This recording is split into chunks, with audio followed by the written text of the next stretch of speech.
Chapter 1. This is a story of a Polish family, and what happened to them during the Second World War, and immediately afterwards.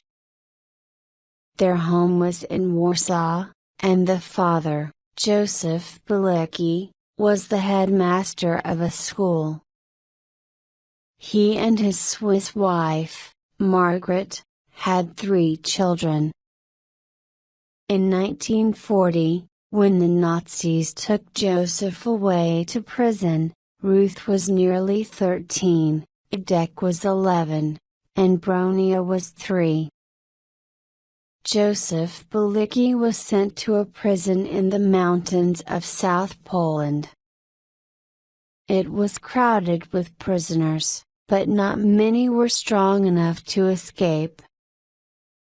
Some did escape, but most of them were caught and brought back, and the others died from the cold in the mountains. During the first winter, Joseph was too ill to try to escape. He sat looking at the 3 or 4 photos of his family that he was allowed to keep, and wondered what was happening to them now. During the summer his health got better, but now there were more guards. A group of 6 prisoners tried to escape, and Joseph was one of them.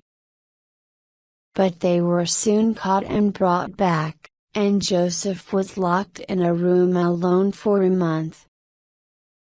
The next winter he was ill again. He still wanted to escape, but he decided to wait until early spring when there would be less snow on the mountains. Very carefully, he made his plans. He decided to pretend to be a guard. If he did this, he could walk out with the other guards, past a guardhouse and through the gate to freedom. But how could he get a guard's uniform? One morning in March, Joseph made a little ball of paper and threw it at a guard. It hit him behind the ear and made him turn round. The next ball hit the guard on the nose. For this, Joseph was again locked away in a room alone. Twice each day, a guard brought him food. It was put through a special hole in the door. On the evening of the 3rd day, the guard came with Joseph's food and began to unlock the cover over the hole in the door. In a moment, the guard would look through the hole before putting the food through. Joseph was waiting for this. He had a catapult which was made from sticks, and from the elastic in the sides of his boots. And he had a smooth round stone. Suddenly, the guard's face appeared at the hole in the door. Joseph shot the stone from the catapult. It hit the guard on the head and knocked him down. Now Joseph had to move quickly. Under his bed was a long piece of a blanket, with a bent nail tied to the end of it. Joseph pushed the piece of blanket through the hole in the door. The guard's keys were on the floor, and it took several desperate moments before Joseph managed to pick up the keys with a bent nail and pull them up toward him. He unlocked his door and pulled the guard inside. Quickly, he took off the guard's uniform and put it on himself. The warm hat covered his ears and helped to hide his face. Then, locking the guard in the room, he hurried outside into the cold and followed the other guards towards the gate. He had watched the guards leaving 100 times and knew exactly what to do. "Anything to report?" the officer at the gate asked each guard. "Nothing, sir," they answered. "Nothing, sir," Joseph answered in his best German. Then he followed the others out of the gate. He was free. Chapter 2. The village of Zakuna was a kilometer below the prison camp. There was no moon that night, but Joseph could see lights in the windows of the houses. Just below the last houses in the village, the road turned away from the cliff edge. A mail car was stopped with its lights on and its engine going. There was some luggage in the road, and an angry group of people around it. "You're 2 hours late," someone shouted. "I told you, the snow is making the road dangerous," replied the driver. Joseph hid behind the wall of snow at the side of the road. He was on the edge of a cliff, which dropped steeply into the darkness. He heard the sound of large boxes being dropped onto the road. Joseph moved quietly along the edge of the cliff, and saw a square shape next to the road. In the dark it looked like a cart without wheels. Quickly, he hid underneath. Suddenly, a heavy box banged down on the boards above his head. He heard boots moving on the wood and in the snow, and the voices of soldiers giving orders.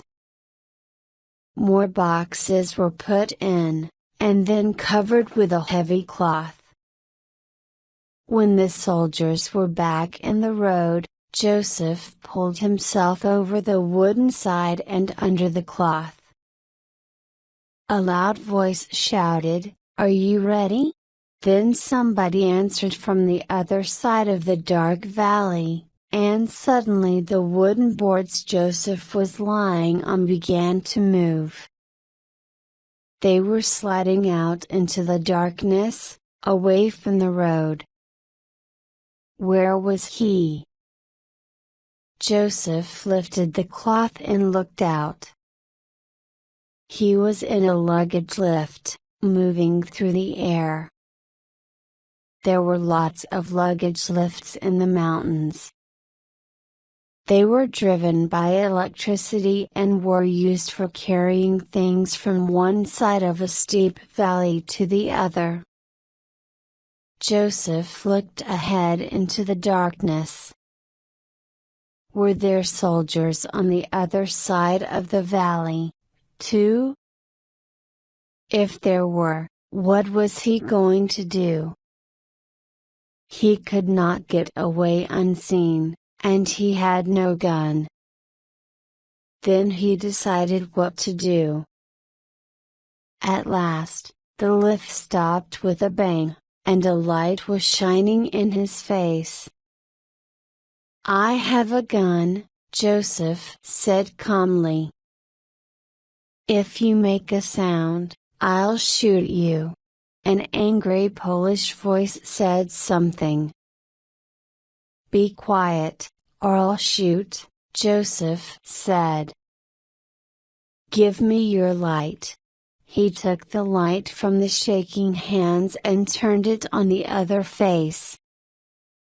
The man had a gray beard, and a rough farmer's face. Joseph felt better. The man was Polish, like himself. Joseph spoke more gently. "Take out the boxes." "Is the lift worked from this end?" "Good. Then we shan't have visitors from the other side. The man put the boxes into a shed, near the lift. Then he took one for himself and carried it to his house. Joseph followed him. The box contained food and clothing from the town. An old woman was waiting inside the house, and she looked frightened when she saw Joseph. He threw his hat and coat onto a chair. "Here's my gun," he said with a smile. "It's a bar of chocolate." He broke it into 3 pieces and gave them some. "I don't understand," said the man slowly. "You speak and look like a Pole, but your uniform." Just then, they heard a bell ringing on the other side of the valley. "That's the prison bell," said the man.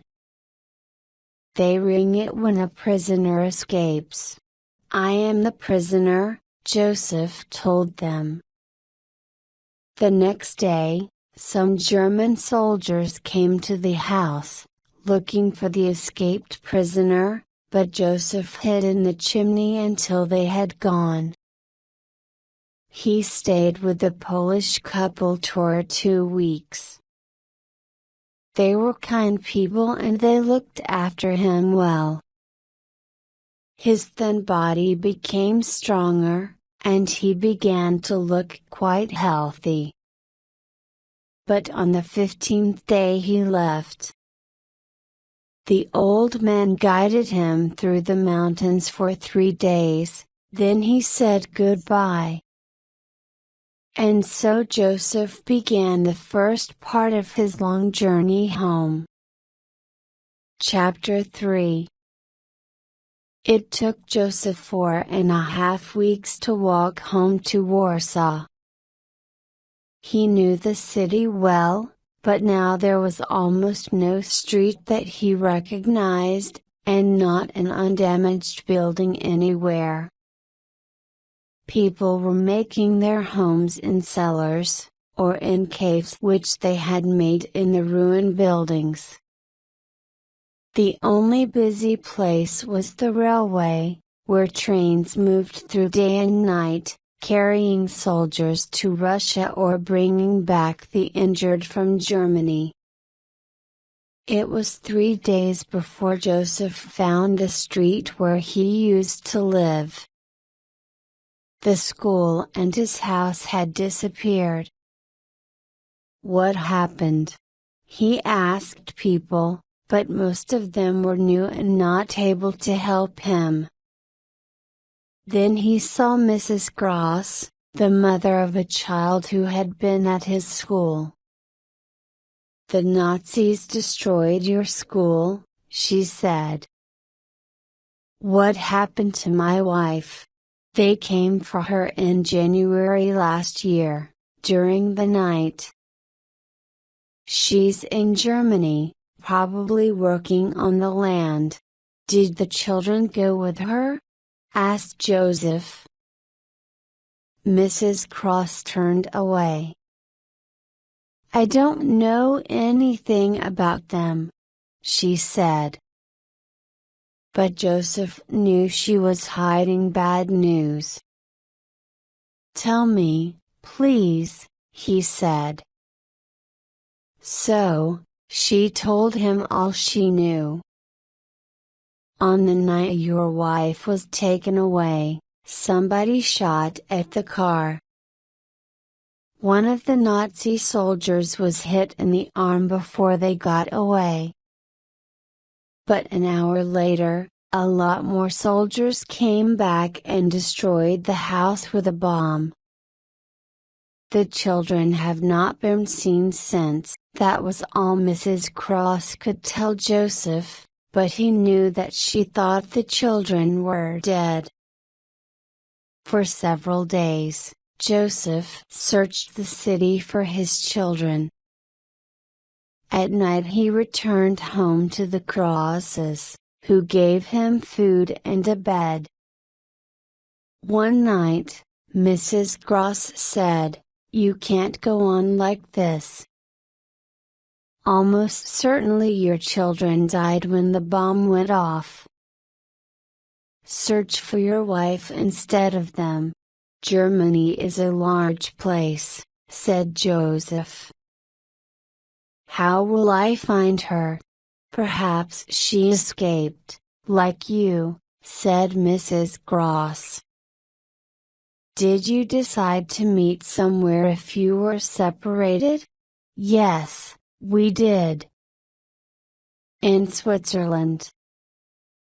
My wife is Swiss and her parents still live there." Mrs. Cross smiled.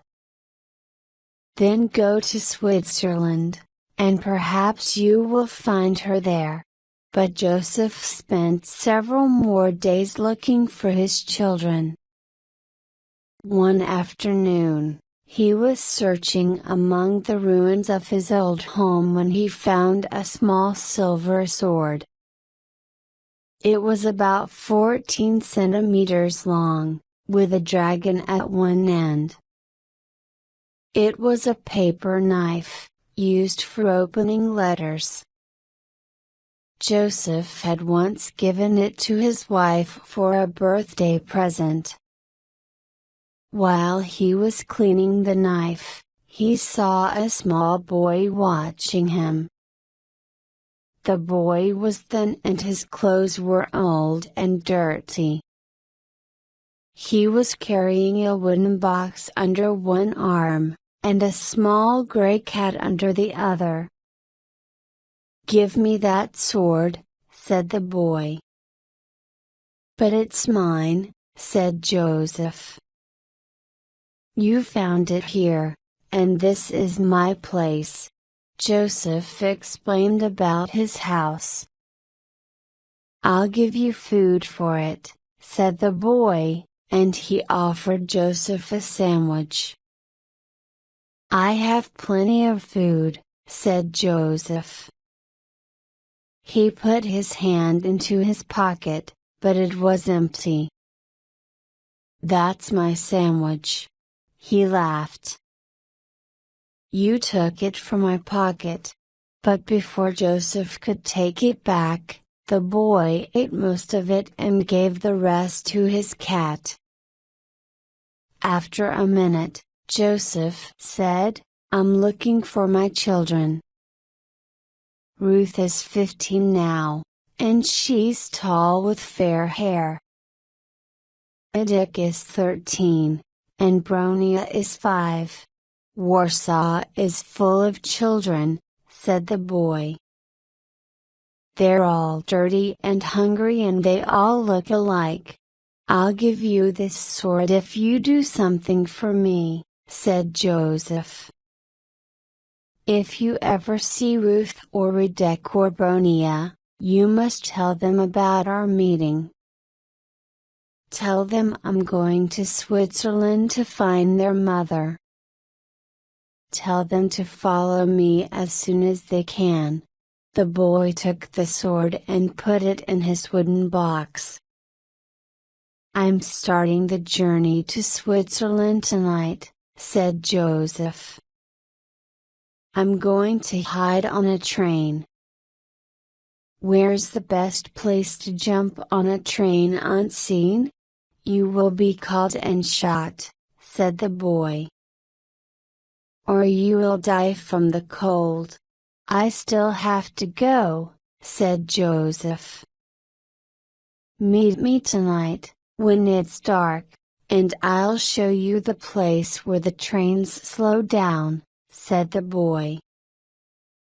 That night, when it was dark, Joseph said goodbye to the Crosses and left their house for the last time.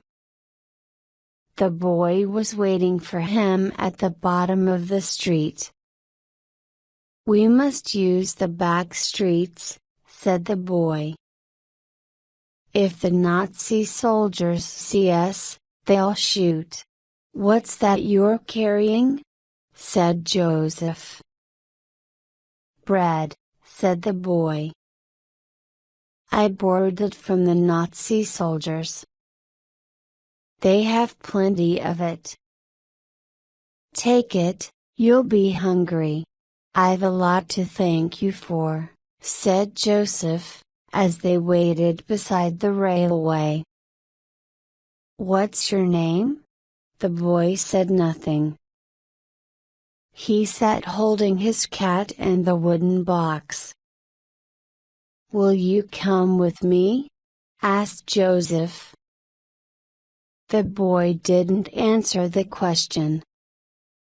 He opened the wooden box and took out the silver sword. This will bring me luck, and it will bring you luck because you gave it to me. I don't tell anybody my name, it's not safe. But I'll tell you because you gave me the sword, he whispered. It's January, a train was coming. Goodbye, Jan, said Joseph. Remember your promise. Whatever happens, I shall not forget you. It was dark, and Jan did not see him jump onto the train. It was raining heavily now, and Jan hurried back into the dark streets, with the gray cat inside his coat. The wooden box was under his arm, and he thought of the silver sword inside. Chapter 4. What happened to Joseph's family that night over a year ago? Was Mrs. Gross's story true? Did the Nazi soldiers take Joseph's wife away? Did they return and blow up the house with the children in it? This is what happened. It was snowing that night in Warsaw. Ruth and Bronia were asleep in the room next to their mother's bedroom. Adek's room was on the top floor.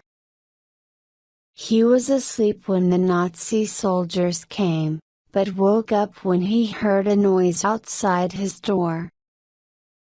The door was locked. Adek shouted and banged on it, but could not get out. He listened. In his mother's room, the men were giving orders, but Adek could not hear what they were saying. In the ceiling was a small square door that led to the attic. There was a ladder between his bed and the wall. Quietly, he moved it under the square door and climbed up. There was a rifle hidden in the attic, and Adek took it and climbed back down to his room. The noises in the 500 meters below had stopped. He looked out into the street and saw a car waiting outside the front door. Two Nazi soldiers were pulling his mother towards it. He opened the window.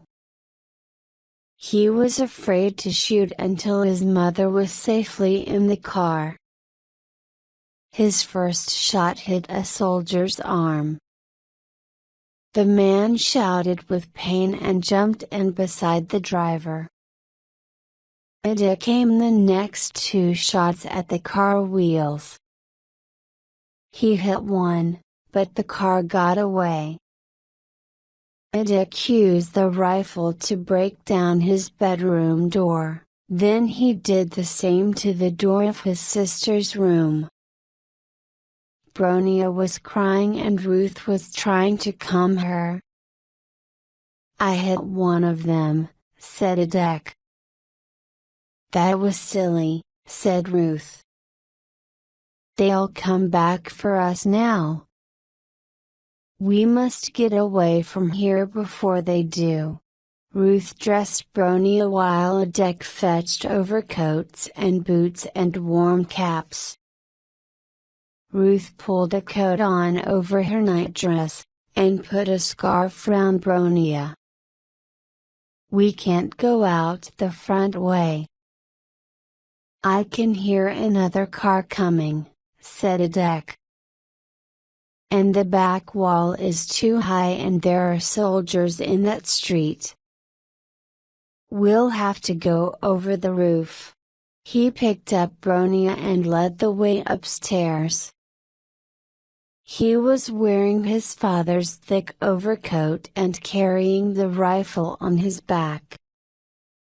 When they were in the attic, Adek broke the window to the roof and climbed out into the cold night. Ruth lifted Bronia up to him, then followed her. "Listen, Bronia," said Adek. "If you make a sound, we shall all be killed. Walk behind me and hold on to the rifle.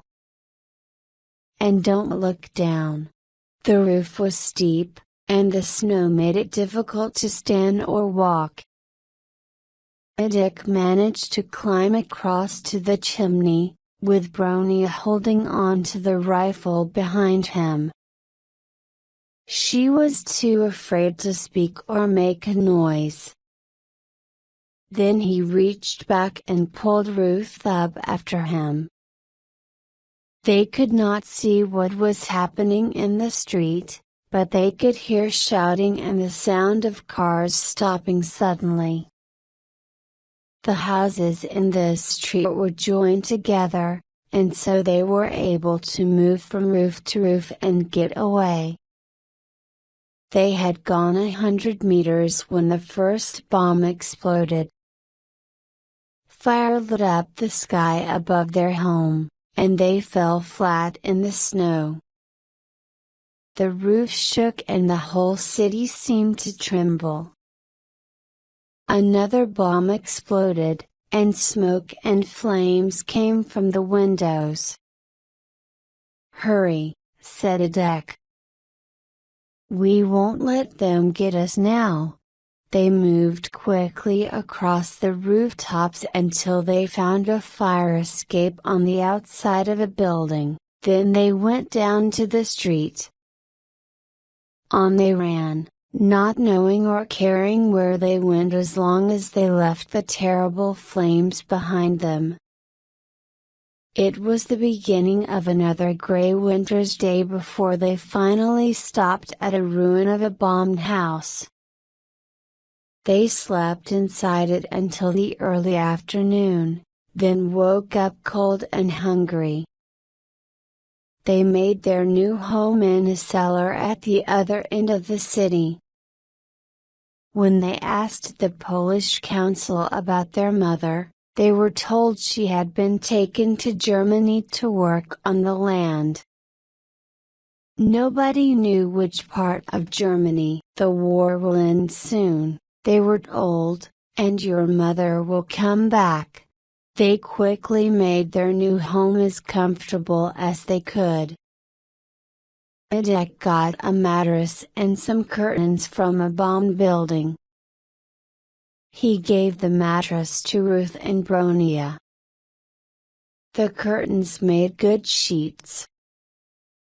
He stole blankets from a Nazi camp, one for each of them. Here they lived for the rest of that winter and the spring. Food was not easy to find. Except when Adek found work for a few days, there was no money to buy any. Sometimes they begged for it, other times they stole it from the Nazis. They saw nothing wrong in stealing from their enemies, but they were careful never to steal from their own people. Adek kept himself busy, but Ruth found her new life difficult. Then she started a school. She invited other lost children, of Bronia's age and a little older. While Adek was out finding food, she told them stories, and taught them to read and write. There was soon a crowd of poor, homeless children wanting to join her school, but there was only room for 12. In the early summer, they went to live in the forest outside the city.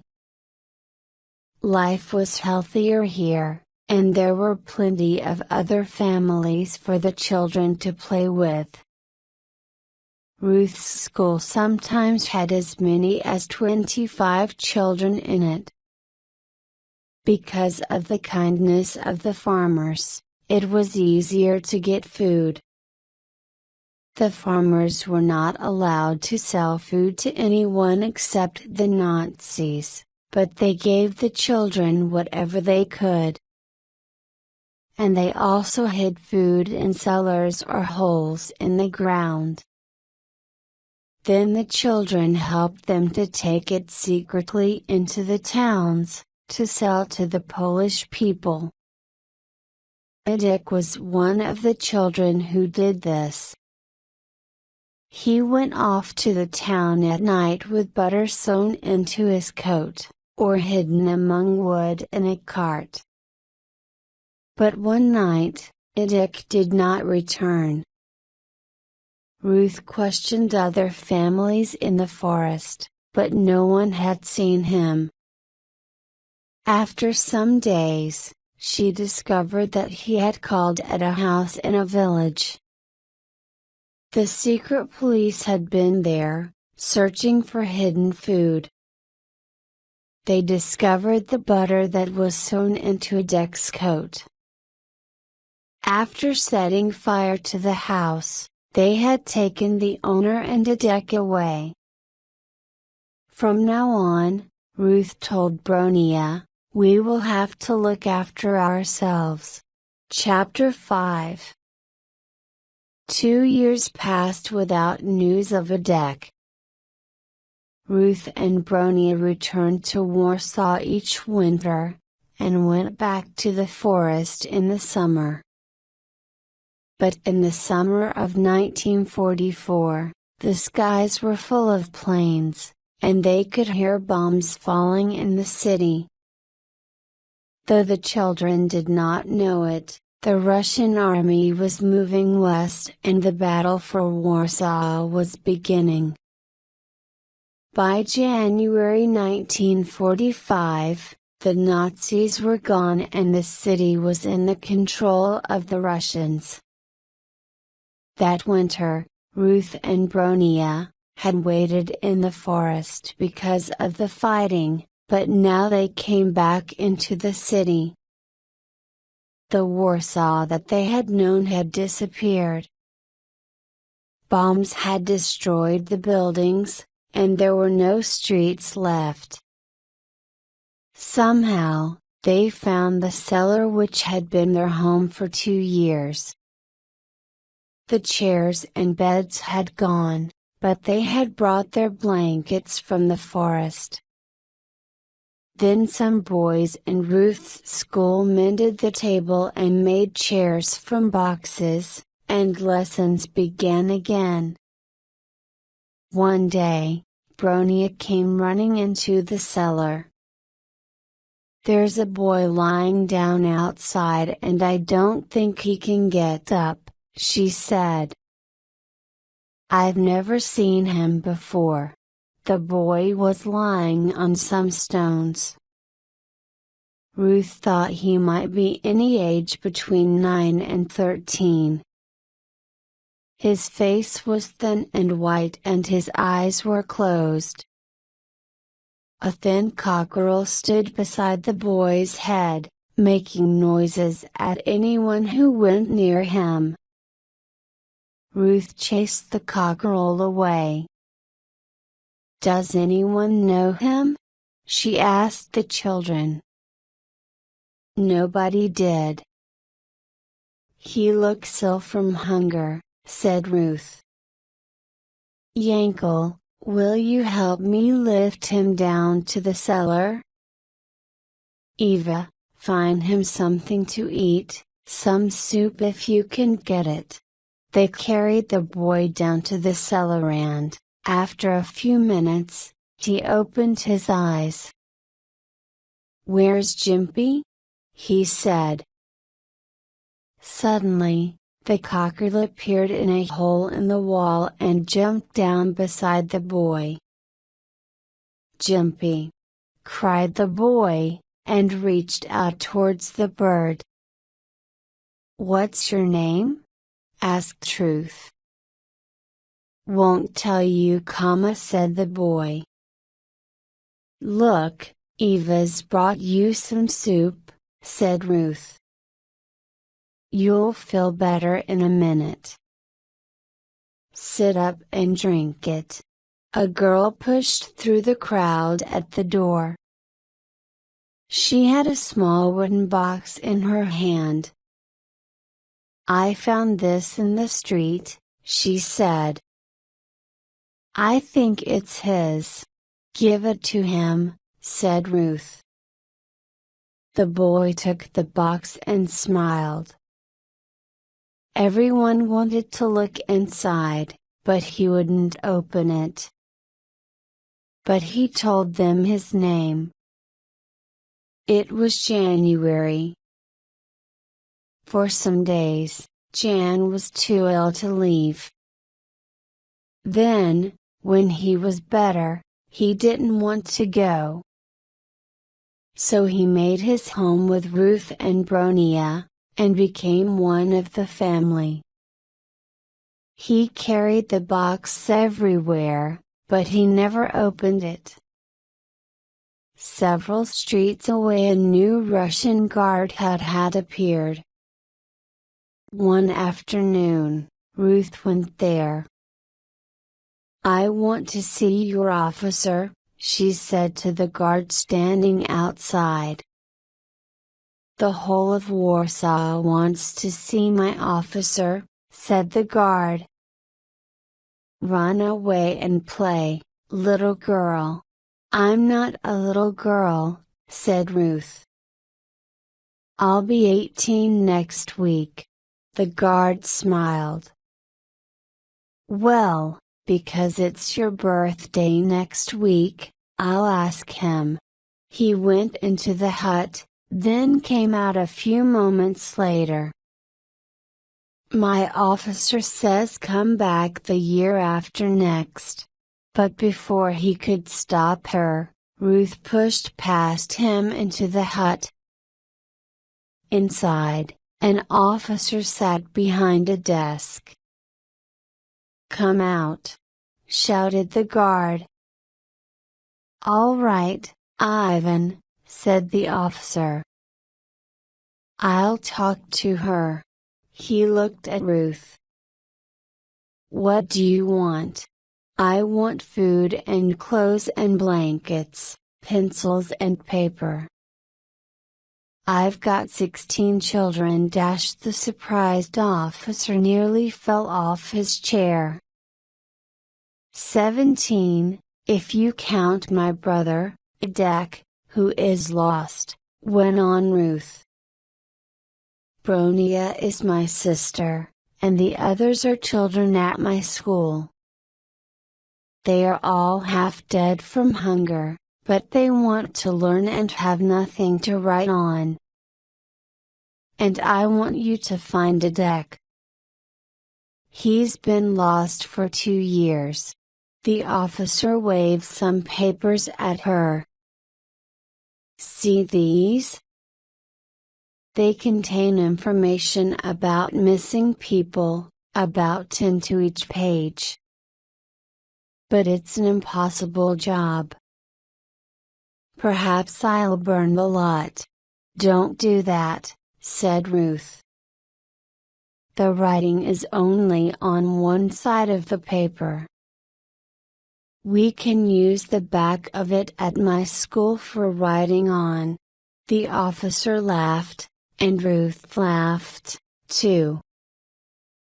"I'll take the information about your brother," he said. "But I warn you, nothing will happen." "Thank you," said Ruth. "Come back tomorrow," said the officer. She came back the next day and the guard, Ivan, was waiting for her. He had sugar, bread and 6 blankets to give her. "Sign your name," he said. "And put your address." She wrote bomb cellar and told him where it was. A week later, Ruth was preparing a birthday tea. Most of the children had been invited. Suddenly, she heard a noise and ran outside to find Jan fighting with a soldier. The knife in Jan's hand was near the soldier's neck, and Jimpy the cockerel was biting the soldier's ankles. "Jan, drop that knife!" she cried. She threw herself into the fight and they all fell onto the ground.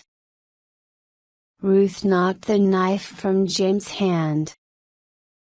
"That's a nice welcome, isn't it?" said Ivan the guard, as he picked up his cap and brushed dust off it. Ruth picked up the knife. "Don't you understand, Jan?" she said. "They're our friends. They're soldiers," said January. "They're Russian soldiers, not Nazis. They've come to make us free and to look after us. I hate all soldiers," said January. And he wouldn't come back into the cellar when the others went inside. "I've some information about your brother, Adek," Ivan told Ruth.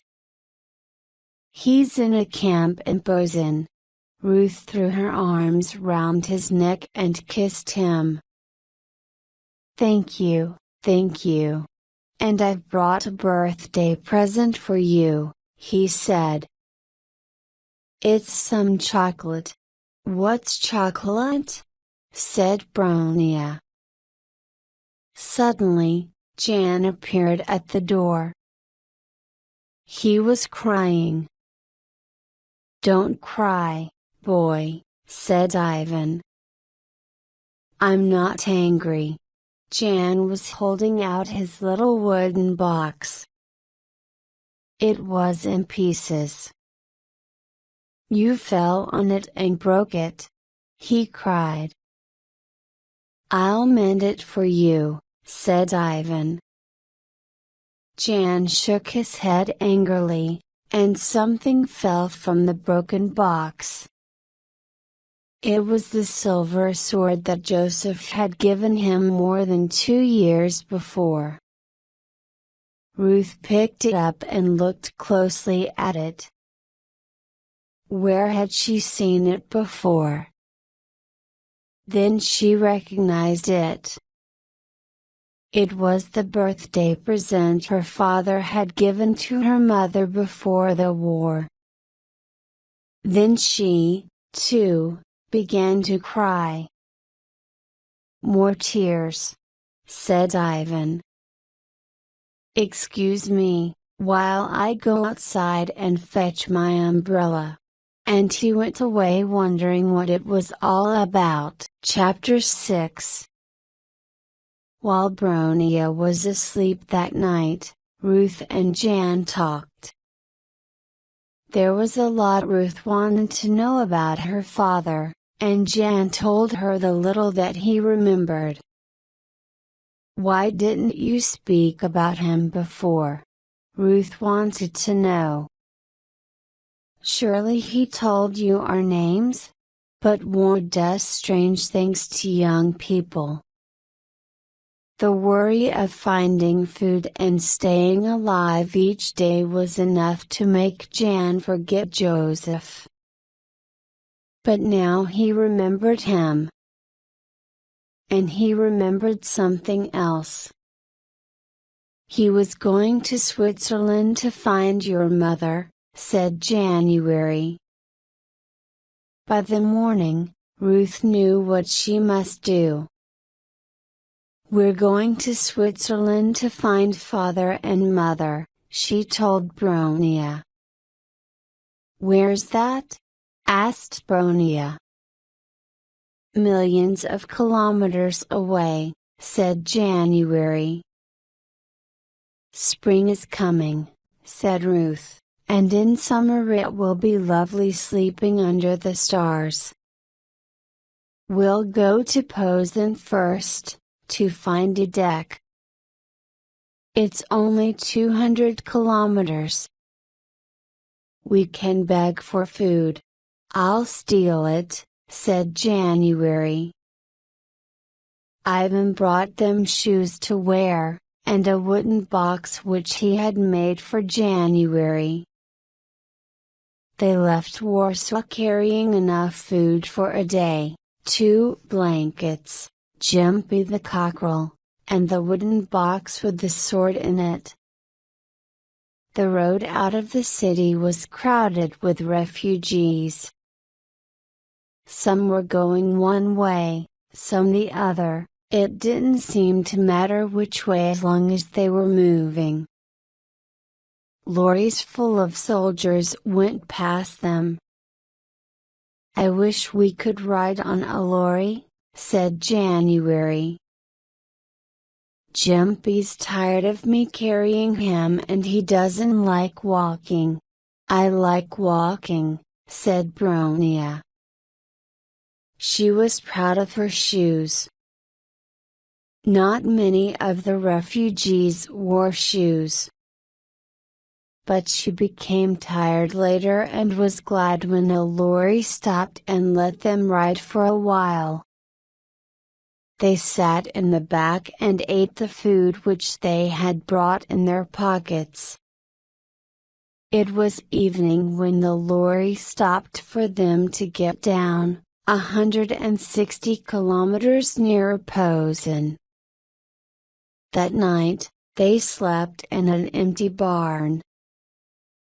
But no lorry stopped the next day, and by evening they had only walked 30 kilometers. Their feet hurt and they were very tired. On the afternoon of the 4th day, they arrived at Posen. At the first guard hut, Ruth showed a soldier the piece of paper which Ivan had given her. It had a deck's name and address on it. "The camp is a large building, down by the river," the guard told them. And they went to find it. The secretary at the camp knew nothing about a deck, but a doctor was able to help them. "I sent a deck Baliki to the war the camp with the other sick prisoners," he said. Before Ruth could ask about a deck's illness, he was gone. "The camp is only a kilometer away, down the river," said the secretary. But Adek was not at the war the camp either. The man who spoke to Ruth remembered him well. "He was a wild boy," he said. "He ran away this morning, but I don't know where he went." Ruth did not want to go on to Switzerland without Adek. In the village of Kalina, just north of Posen, there was a large field kitchen, so it was there that the 3 children went next. Everyone else seemed to be going there, and they soon became part of the moving crowd. At the village, Ruth, Bronia and Jan were put in a field with a lot of other young people, then later told to join a queue for dinner. Ruth could smell soup as the line of hungry children moved towards the Russian field kitchens. "Cheer up, the war is almost over," said the cook, as he put soup into a bowl and gave it to January. He saw the cockle under Jan's arm and put an extra spoonful of soup into the bowl. "That's for your sick friend," he told January. "Let's hope it makes him sit up and sing." Someone put bread into Jim's hand and he moved on past the kitchens to find a corner to sit down. "Look where you're going!" a voice shouted. Jan fell over someone's foot. The bowl hit a stone and broke, and the soup ran into the dust. Little bits of meat and bread and vegetables lay on the ground. Suddenly, all control disappeared. The queue became a group of wild, hungry, fighting children, and Jan was at the center of the fight as the children tried to get the food. Ruth ran forward, afraid that Bronia would get hurt. She did not know that the cook had picked Bronia up and held her high up out of danger. Ruth, too, became part of the fighting. Children were beneath her and on top of her. She reached for the food, but found a hand. For some reason, she held onto it. At last, the fighting stopped, and the children began to move away. A dirty and bruised Jan stood up, leaving the broken bowl on the ground. Jim P. lay quite still. His neck was broken. Ruth was still holding the hand. She looked to see whose hand it was. It was Adek's. Chapter 7. There were still a few trains running from Posen, and Ruth, Adek, Bronia and Jan managed to get on one. It was full of refugees and on its way to Berlin. They were in one of the open trucks, which was cold but not so crowded. "I don't like riding in this truck," said Bronia. "We're lucky to be here at all," Ruth told her. Hundreds of people were left behind at Posen, and they may have to wait for weeks. Adek's doctor wanted to send him back to the camp, said January. "He said he wanted to make Adek fat," laughed Bronia. "Like a chicken for Christmas." Ruth looked at her brother. His face was white and very thin. He was 16 now, and it was 2.5 years since she had last seen him, but he did not look like the Adek she remembered. She looked at January. He had helped her with Bronia and kept his sadness to himself after Jumpy's death, but she was not sure that he felt comfortable with Adek. Jan may get jealous of Adek, thought Ruth. Her fears seemed to come true later when the people in the open truck began to tell of their adventures, and their escapes from the Nazis. After several other stories, Adek told his. "I was taken to work on a farm near Gibeon," he said. "I tried to run away, but they always caught me, until last winter when the war began to turn against the Nazis. I hid under a train, holding on with my arms and legs, and managed to get back to Poland." Jan gave a cruel laugh. "Why don't you travel that way here? Then the rest of us will have more room. I could never do that again, said Adek. No, said Jan, looking at Adek's thin arms. And you didn't do it before. There's no room to lie under a train, and there's nothing to hold on to. Adek pulled Jan to his feet. Have you ever looked under a train? He described the underside of a train in accurate detail, and everyone except Jan believed him. Why weren't you shaken off? Jan wanted to know. Because the train went through some water, and it began to freeze on me, said Adek. I soon became a piece of ice, frozen to the bottom of the train.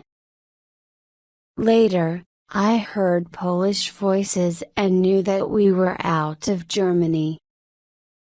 My voice was the only part of me that wasn't frozen, so I shouted for help.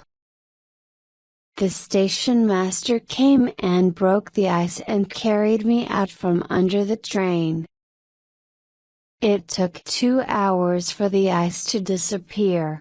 Later, when all was quiet and the refugees lay sleeping under the cold stars, Ruth whispered to Adek, "Was it really true?" "Yes, it was true," he said.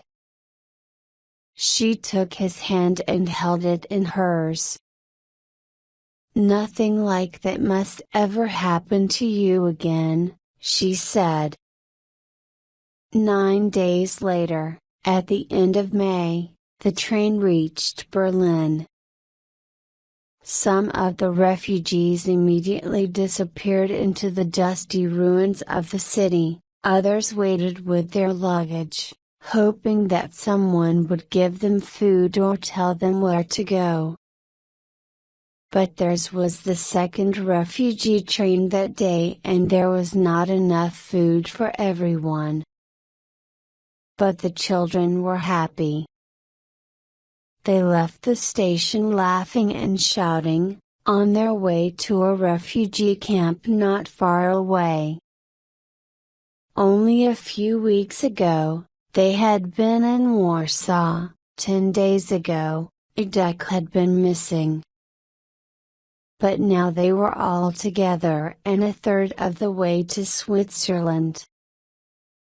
The camp was an old, empty cinema.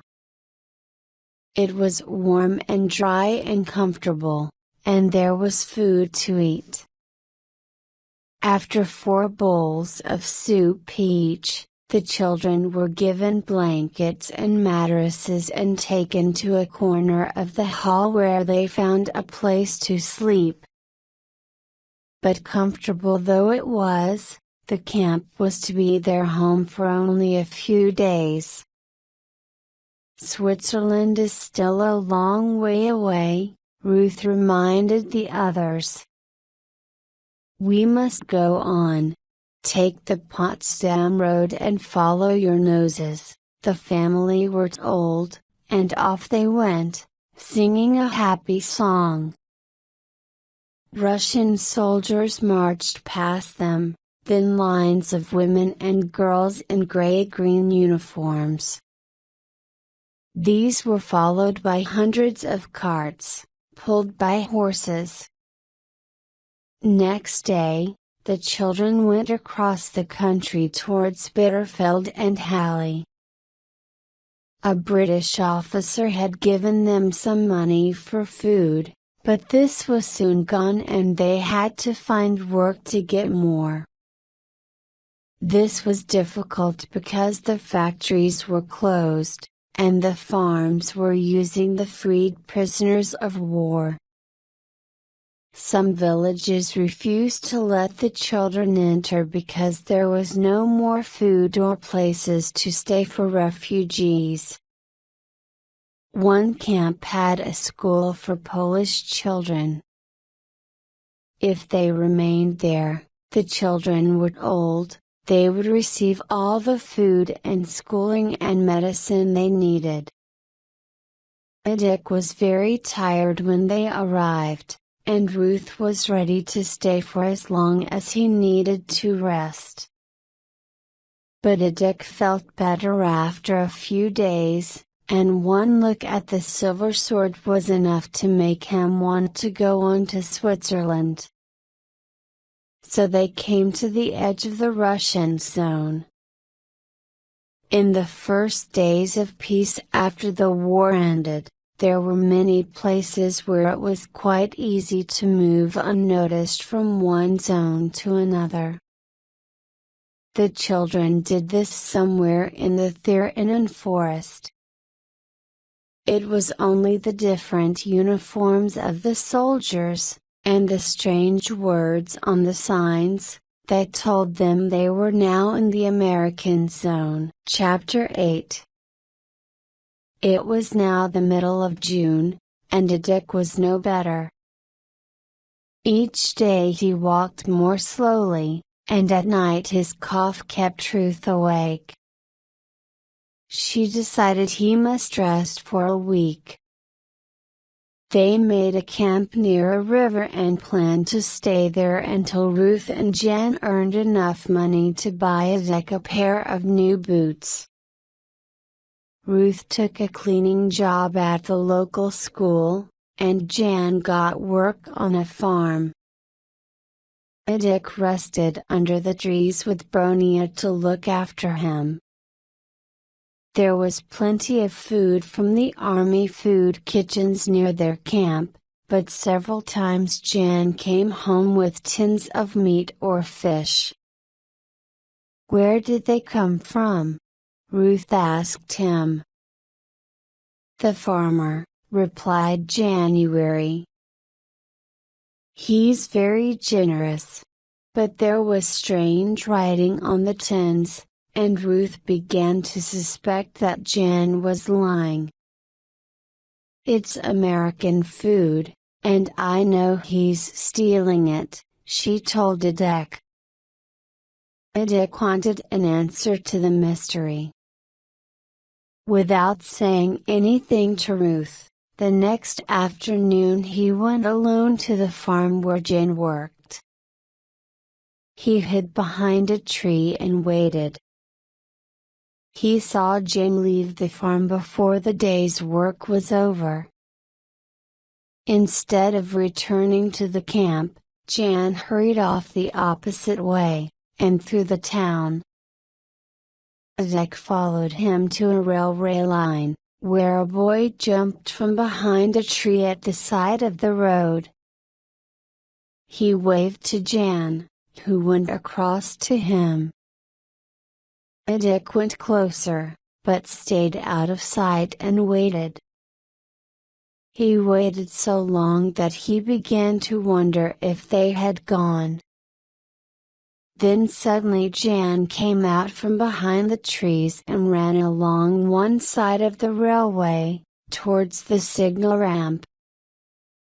The other boy had disappeared. Dick climbed into a tree which gave him a good view of the line. He saw Jan climb the signal ramp, which went right across the line, and then lie down flat on the top, above the line.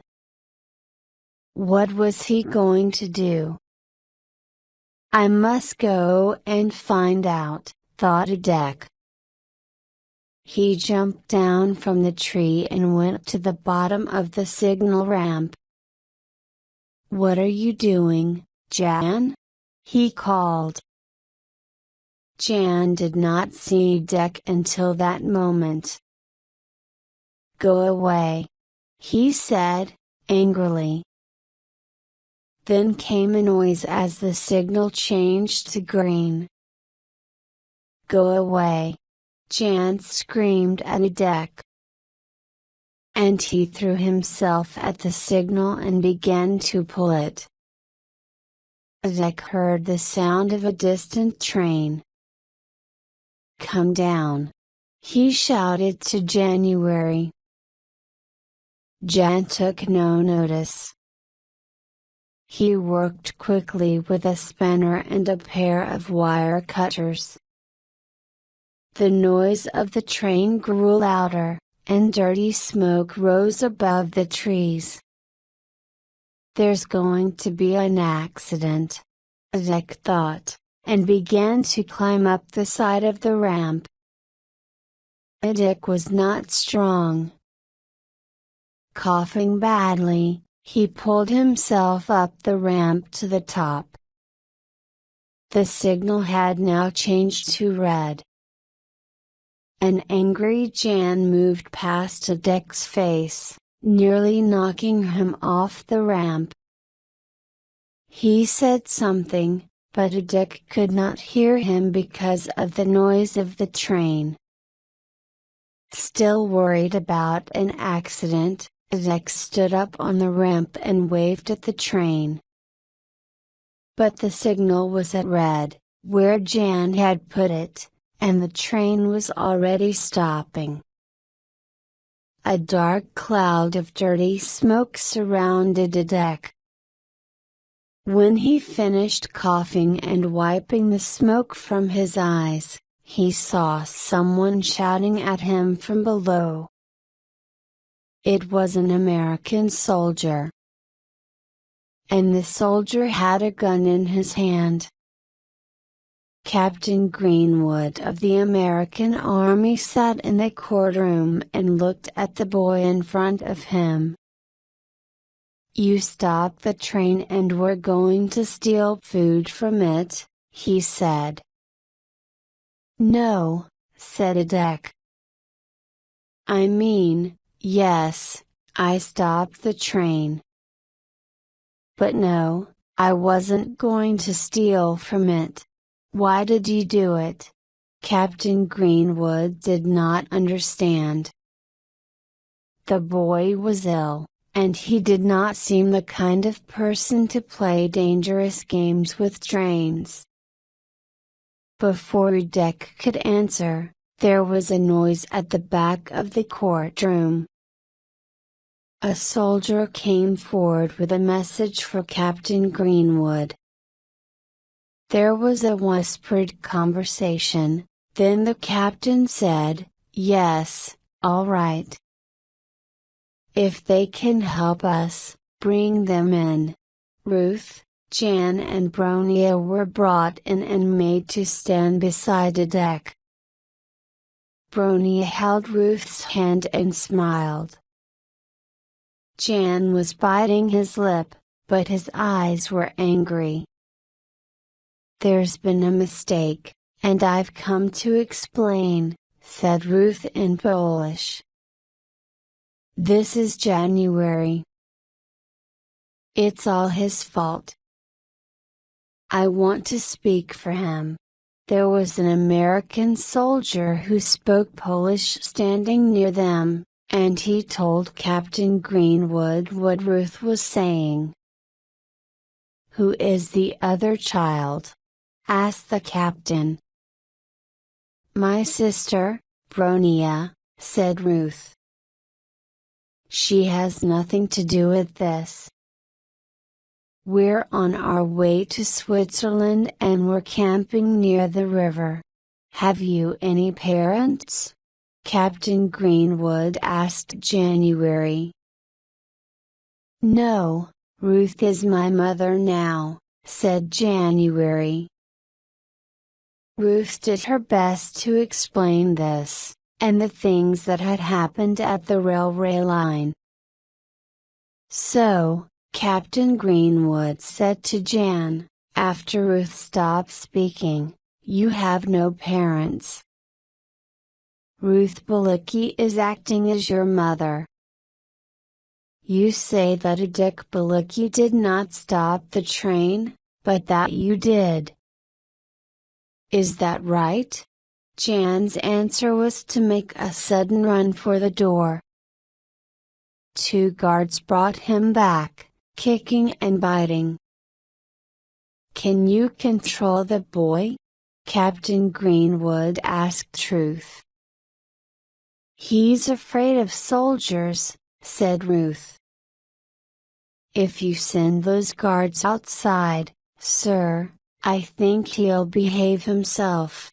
Captain Greenwood was surprised, but he decided to see if the girl was right. "Leave the boy and wait outside," he told the guards. After the soldiers left the room, Jan became calm. "Tell us what happened," said Captain Greenwood. "It wasn't Dick's fault," Jan said after a moment or two. "I changed the signal and he came to stop me. I ran away and he was caught. It was easy to get away, but he's a very stupid boy for his age." "Why did you stop the train?" said the captain. "Because of the food trucks. You were going to steal from them yourself?" "No," said January. "So you were one of several thieves," said the captain. "Was Dick Bilicki one, too?" "No. Who are the others? I've never seen them." "I don't know anything about them," said January. "If I did, I wouldn't tell you. What did the other boys pay you to stop the train?" asked Captain Greenwood.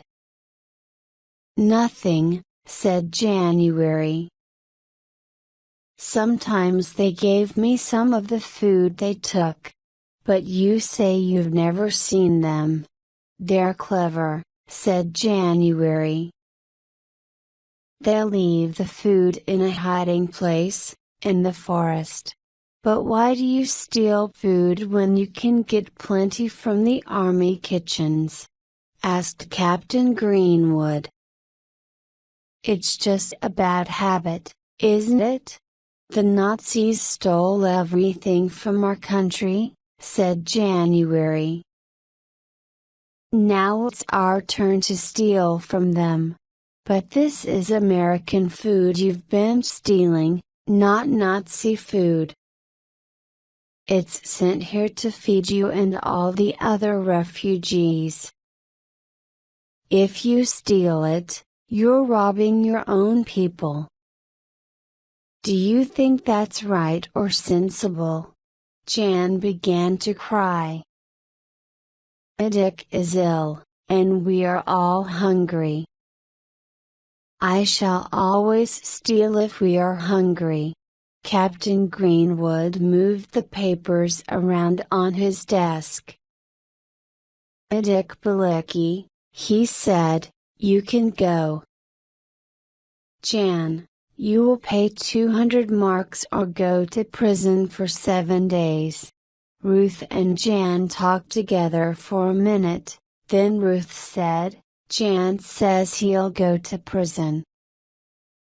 We don't have enough money to pay the 200 marks. We're saving our money to buy some boots for Dick," said Bronia. "It isn't long, Jan, and you'll be looked after," said Captain Greenwood, kindly. "When you come out, stay with that mother, perhaps she'll be able to teach you not to steal. And remind her to send me a postcard when you get to Switzerland." Chapter 9. It was early on a July morning when a Bavarian farmer pulled open the door of his barn. He stared into the dark building, remembering the noises he had heard. It was so quiet that he began to wonder if he had made a mistake. Suddenly, a potato flew out and hit him on the neck. "Come out!" he shouted. Ruth appeared, followed by Dick and Bronia. "We only stayed here last night," explained Ruth. "We haven't done any harm to your barn. Another potato hit the farmer's shirt. "No harm," he shouted. "I suppose that was a birthday present." Bronia laughed and Dick smiled, but Ruth was angry. "When will you grow up, you silly boy?" she said, pulling Jan out of the barn. "Say you're sorry." "Sorry," Jan said to the farmer. "Now perhaps you'll tell me what you're doing here," said the farmer, looking at Dick. Dick explained who they were and where they were going. "It was after dark when we arrived last night," he said. "We didn't want to wake you up. But we'll pay you for using your van by doing a day's work." "Of course," said the farmer. "And if I'm not happy with that, I'll give you to the burgomaster." "What's a burgomaster?" asked Bronia. "He's an important town official who will be very interested in you," said the farmer. "You're Poles, aren't you?" "Well, there's an order saying all Poles must be sent back to Poland now. It's the burgomaster's job to see that this order is obeyed." "We've just come from Poland," said Ruth. "We're not going back again. We're going to Switzerland to find our father and mother," said Bronia. "If the government decides that you must go back, then back you will go," said the farmer. "And throwing potatoes won't save you. Now come inside and have a bit of breakfast." Inside the farmhouse, on the kitchen table, was coffee and fresh bread. "Emma," called the farmer. "We have 4 visitors from Poland. Ruth, Dick, Jan and Bronia. This is Frau Wolf, my wife." A large, comfortable-looking lady shook hands with each of them. Then she went to fetch more bread and coffee. She could speak Polish better than her husband, and conversation became easier. "How did you get that dirt on your shirt?" Frau Wolf asked her husband, looking at the place where the potato had hit him. "It was a present from Poland," replied the farmer, smiling at January. And they all laughed so much that they almost knocked over the coffee. "Eat all you can," said Frau Wolf, putting more bread on the table. "We get lots of refugees coming through here," said the farmer, drinking his coffee. "You're not the first ones I've found in my barn, but they have to work for their food. So don't think you're going to get a holiday with me. We'll start work right after breakfast. Let them rest today, Kurt," said his wife. The farmer hit the table with his hand. "I don't believe in making things easy for people," he said. "No, they'll start now. Ruth and Jan can come to the field, Bronia can feed the chickens, Dick can dash a Dick will stay in the kitchen and help me," said his wife. "He's not strong enough to work outside." And the look she gave her husband made it clear that she didn't want any arguments. Kurt Wolf's farm was high up in the Bavarian hills, not far from Czechoslovakia. There were trees right to the top of the hills, and between the hills was the river Falcon.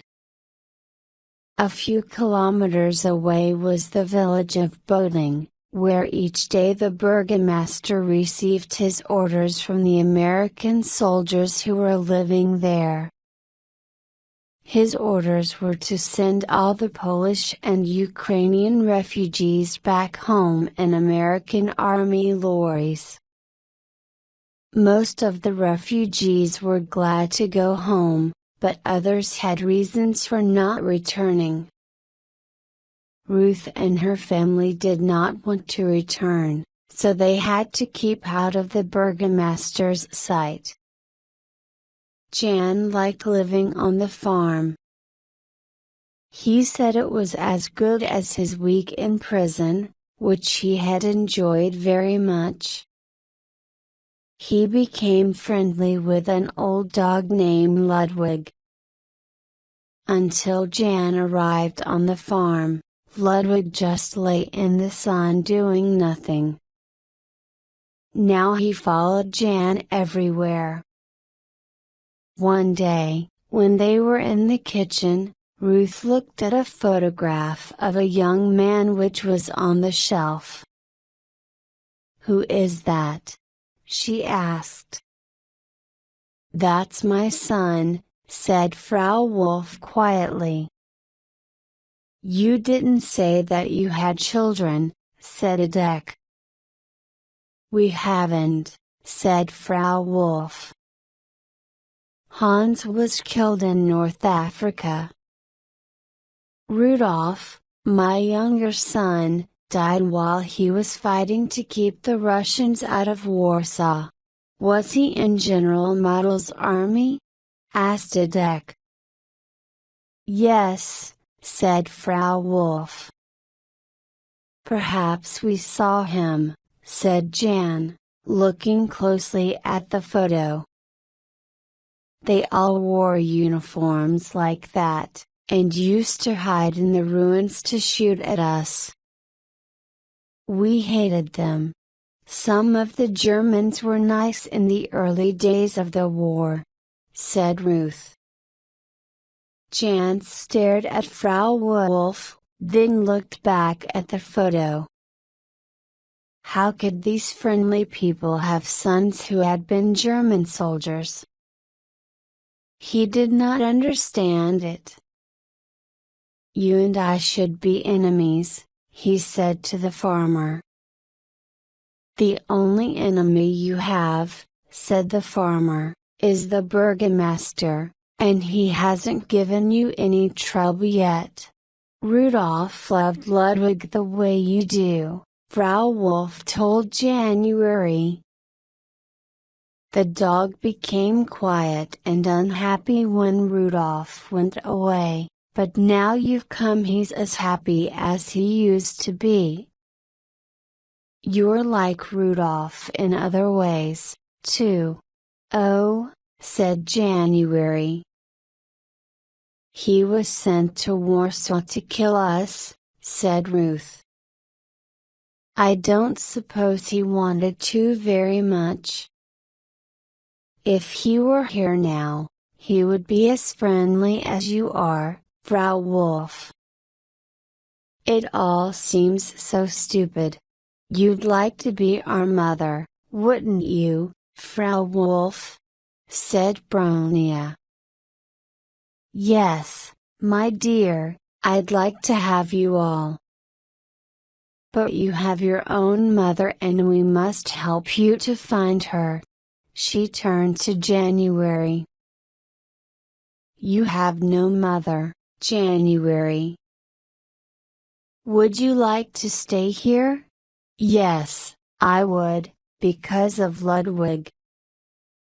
But I'd rather go with Ruth. And the sword won't let me stay here." "What sword?" said Frau Wolf.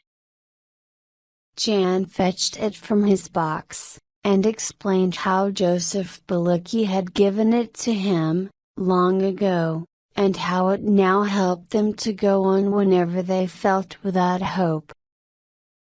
He put it on the shelf next to the photo of Rudolf, It shone brightly in the sunlight from the window. Chapter 10. Next day, Jan and Adek were working in the fields when a car went past on the road, throwing up a cloud of dust behind it. It was traveling very fast, and disappeared behind some trees. A moment later, there was a crash, followed by a shout. "It's hit a tree," said January. "We'll have to go and help," said Adek. "The driver may be hurt. Number. You don't know who it is, Adek. Come back." But Adek was already running across the field. The car had hit a tree and a man was getting out. There was blood on his head. "Are you all right?" said Adek, in German. "Yes, yes," said the man. "The car isn't badly damaged. Can you help me push it back onto the road?" "I'll try," said Adek. He guessed this man was the burgomaster, but it did not worry him. Adek's German was good enough for the man not to guess he was Polish. "Are you working for Kurt Wolf?" the man asked. "Yes, he uses extra help at this time of the year." Suddenly, a small stone dropped out of a tree at Adek's feet. Adek looked up and saw Jan high among the branches, making signs at him. "Where do you come from?" asked the man, as they pushed the car. "The north," said Adek. "Oh. I thought you were a refugee." Adek began to cough. Pushing the car was hard for him, and the man realized this. "I'm sorry," said the man. "You're not strong enough to do this." Perhaps the boy in the tree can help. Adek was surprised that the man knew Jan was there. "It's my brother," he said. "Come down, Franz." After a moment, Jan dropped to the ground. "So you come from the north, Franz?" said the man. Jan did not answer. He could not speak German. He can't hear or speak," said Adek. They pushed the car back onto the road and the man was getting ready to drive off. Suddenly, Brony appeared and spoke to them in Polish. Adek quickly replied in German, but the man said nothing about it. "Thank you for your help," he said. Then he got into the car and drove away. "I think you're both stupid," said January. "Why did you climb into that tree?" said Adek. "To warn you that it was the burgomaster." "I already knew that," said Adek. "Anyway, I think everything will be all right." "Then you are stupid," said January. The next day the burgomaster came to see the farmer. "All Polish and Ukrainian refugees must be sent home by tomorrow. You're hiding Polish children here." And the burgomaster told him what had happened the day before. "They must go home, like the rest," he said. "Their parents are in Switzerland, and they want to find them," said the farmer. The burgomaster laughed. I've heard that story before. Anyone in trouble at home always tries to get to France or Switzerland. But the Swiss won't have them, unless the children can prove that one parent is alive and already in the country. The farmer took the silver sword from the shelf and told the burgomaster its story. The burgomaster laughed again. That's no proof. The mother's either dead or back in Poland now, and there's not a chance in 1,000 that the father got through Germany alive. I know he's alive, said Adek, who had just come into the room. I know it in my heart. He took the sword from the burgomaster and put it back on the shelf. The burgomaster shook hands with him. Thank you for what you did for me yesterday, he said. Where did you learn to speak German so well? Adek explained how he had been a prisoner during the war. You must hate us, said the burgomaster. I hate the Nazis who took our mother and father away, and destroyed our home and our city, said Adek.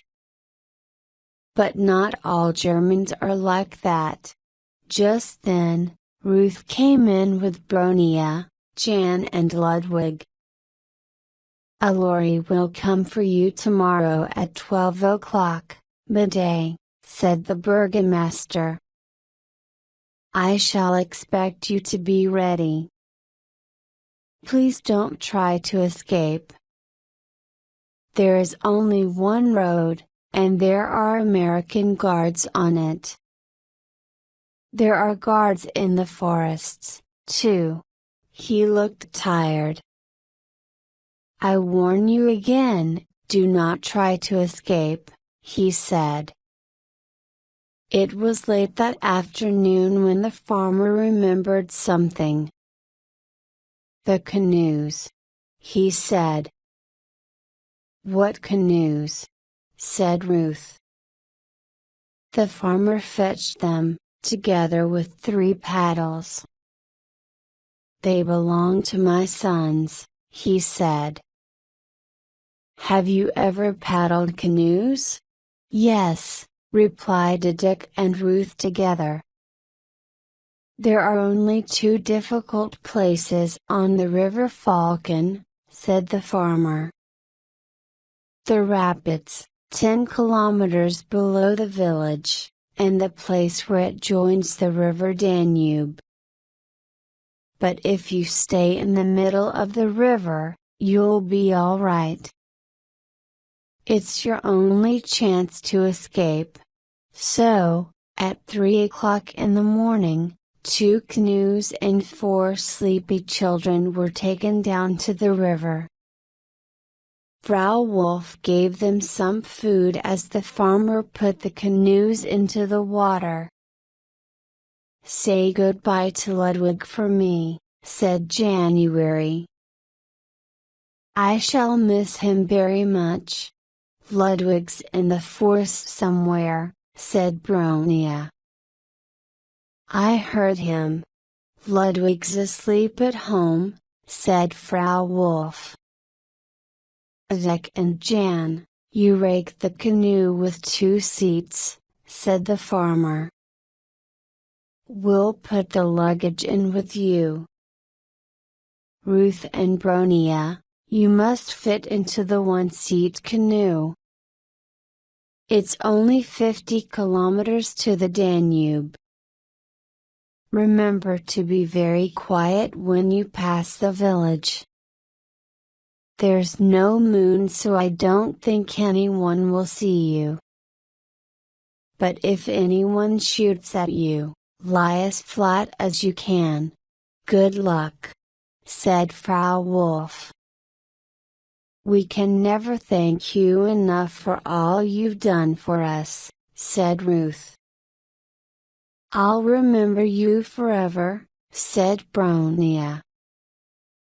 The two boys waved with their paddles, and the farmer gave each canoe a gentle push out into the middle of the river. "Goodbye," he said. "Good luck." Soon they were moving quickly away. After a few minutes, Jan said, "This canoe is very low in the water. There's something heavy in the front." Suddenly feeling alarmed, he put his hand under the front of the canoe. A wet nose touched his fingers. "It's Ludwig," said Jan, happily. Chapter 11. The hills moved by in the darkness. For a moment, the moon appeared from behind a cloud and the water became like a sheet of silver. "Go away, moon," said Ruth. "Don't come out again until we've passed the village." The two canoes moved quickly on. Again, the moon appeared, choosing the wrong moment because they were now passing by the village. Ruth could see the shadows of the houses, and the refugee lorries that were parked in rows. "Look out for the bridge," said Adek. He and Jane moved ahead and went under the middle arch of the bridge. Ruth followed, aiming for the right-hand arch. But the canoe went into the slow-moving, shallow part of the river. The water was noisy and Ruth did not hear feet walking across the bridge, but she saw a man's shadow on the water. "The water's coming in," said Bronia. "I can feel it under me." There was a sudden shout above them. A man began to wave. Ruth could not understand what he was saying, but then he put a leg over the side of the bridge, and dropped down into the shallow water. He was an American soldier. Ruth tried to pull away, but the man caught her paddle and held onto it. Ruth pulled hard, but the man held onto the paddle. She pulled and turned the paddle sharply, but still he held on. Then she let go of the paddle, and the soldier fell backwards as the canoe was carried under the bridge and back into the fast-moving water. Someone was shooting at them now, from the bridge. Ruth pushed Bronia's head down and looked around for the other canoe. Then the moon went behind a cloud and the dark night closed round her. The shooting stopped, but Ruth had no paddle now and the water carried them wherever it wanted. "Adek! Jan!" shouted Ruth. They went round a bend and were pushed towards the right-hand side of the river. The water was quieter here, but the bottom of the canoe touched the ground and stopped. Ruth put her hand over the side and tried to push the canoe off the ground, but it didn't move. The sky began to get lighter and she saw rocks in the water. "We'll have to get out and push," she said. Ruth and Bronia got out of the canoe, and it immediately began to move again. Ruth guided it towards a large rock, then pulled it up onto some small dry stones that stood above the water. She lifted Bronia onto the rock. "We must wait here until daylight," she said. They waited until the shadows of the night disappeared, and they could see the whole of the river. It was wide and broken with hidden rocks in the middle, and there were more rocks in the shallow parts on each side. There was no sign of Jen and Edek anywhere, and both girls felt lonely and frightened. Then Bronia saw something in the water, near the rock she was sitting on. "It's our paddle!" she shouted. "The water carried it down to us. What good luck! Now we can go on." Soon, Ruth could see the rapids ahead of them, and she knew this was the most dangerous part of the river. Here the water moved very fast, hurrying between large rocks, some of them as high as houses. The noise filled their ears, and Bronia closed her eyes. But Ruth found she was almost too excited to be afraid. She threw her paddle from side to side, always turning away from the white, broken water where the sharp rocks lay hidden. It became a battle between her and the wild river. But a quick touch with the paddle at the right moment was enough to shoot them safely past each rock. Then the river became wider, and once again there were trees on either side.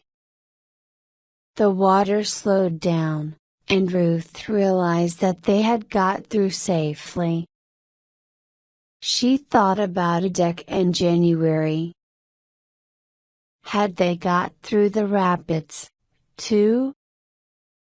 She lay back and watched the sky as Bronia slept. Then she herself became sleepy and closed her eyes. She woke to find herself sitting in water. To her horror, she saw that the canoe had hit a rock in shallow water, and there was a large hole in the bottom. The hole was much too big to mend. She woke Bronia. "We'll have to leave the canoe and walk," she said. Bronia looked alarmed. "Don't worry. It can't be far to the Danube now." They walked through the trees to the place where the river joined the Danube at Falkenberg. There were no trees here, only green fields, a dusty road, and a good view of the river. Ruth looked up and down it, hoping to see Jan and Edek. There was an unfinished haystack in one field. Ruth did not know that Jan and Edek had waited in the field all morning, hoping to see Ruth's canoe come down the river. They had become tired and had climbed up onto the haystack. First Jan went to sleep while Edek watched the river, then Jan watched while Edek slept. Now, Ruth was passing the haystack when a half-eaten apple hit her on the shoulder.